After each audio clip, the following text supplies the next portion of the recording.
So, how good do you guys think you are with keeping track of your money? Good? Not so good? Maybe somewhere in between?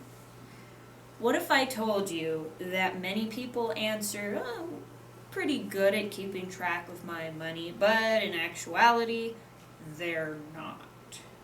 They lose money every year to mismanagement of their finances. So I know that money is really precious as a resource, and I bet you all do as well. You know, you're just about to go into college. You know, money is important. So I thought I might try to convince you all to learn more about managing your finances. So, fantasy is, good at managing my money. I mean, look at what I've all got, but reality for a lot of people is they throw money away on frivolous spending. According to Investopedia.org, while bad finances mismanagement of finances seems to be an individual problem, it's actually not. We can look at recent events like the housing market crash of 2008 was due to there were other factors, but one of the biggest factors was a mismanagement of people spending a lot on buying houses that were dirt cheap. So, to motivate you all to make smart financial decisions, today I'll cover why there's a lack of financial literacy, which is knowing your way around your finances, and maybe becoming informed on how to manage your finances and the benefits and consequences of doing so. So the biggest problem is the lack of financial education in people today. Schools have it in their curriculum most of the time, but they only skim over it. You guys in econ, maybe you get your interest piqued by that, but you don't exactly go in depth. That's a lot of places. So, here we go, sorry. So the first part of the problem is a lack of understanding of credit, which you borrow more, where you borrow now and you pay for it later, usually with a little handy plastic card. So the first part of this problem is people borrow more and they don't have the ability to pay it back. So getting a loan for $2,500 and having to end up pay something like $10,000 because there's a 30% interest rate. No, not very good for your finances.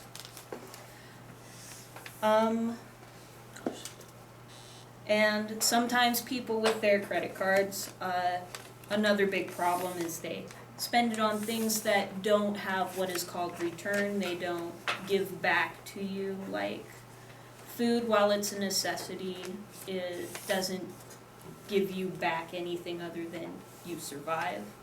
No, something that would have return is something, I'm going to say this, student loans.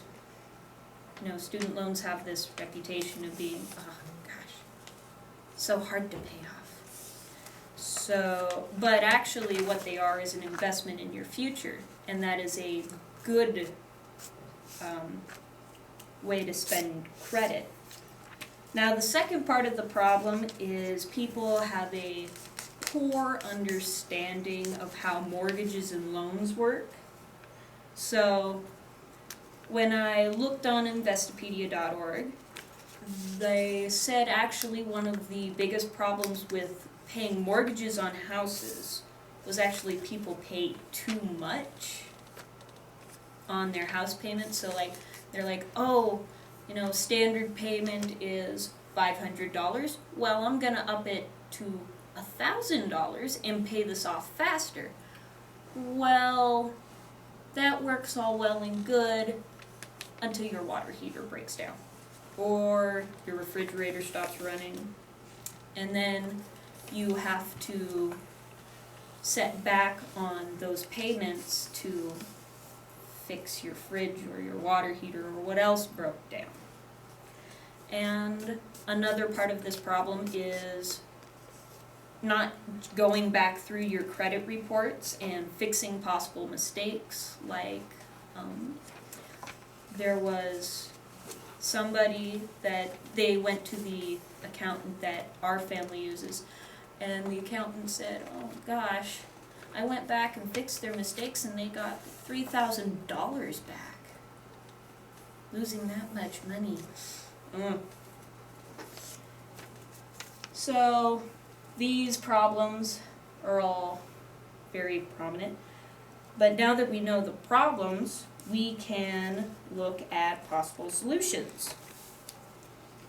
So one solution would be gaining a understanding of credit, like how credit scores are important and how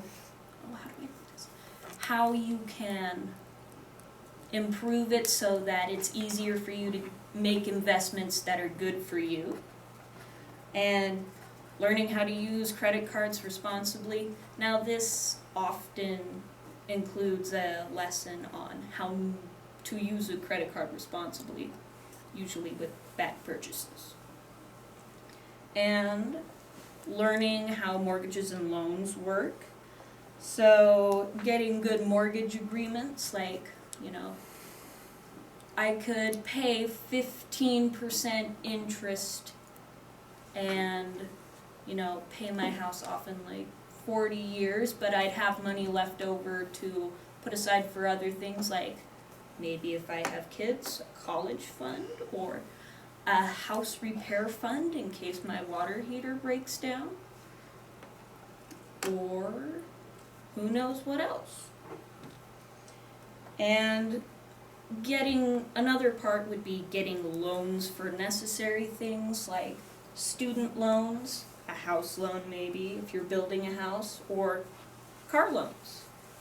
Those are responsible ways of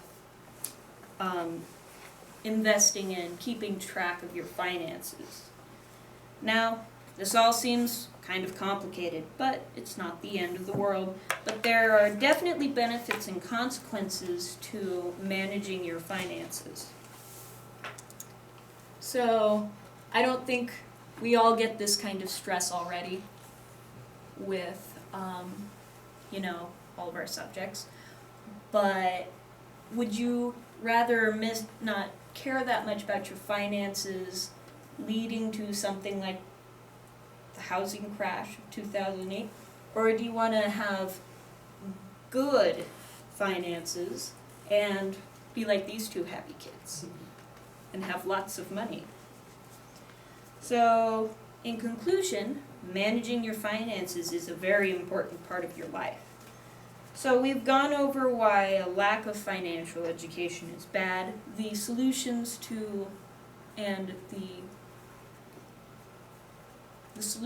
managing your finances, and the benefits and consequences.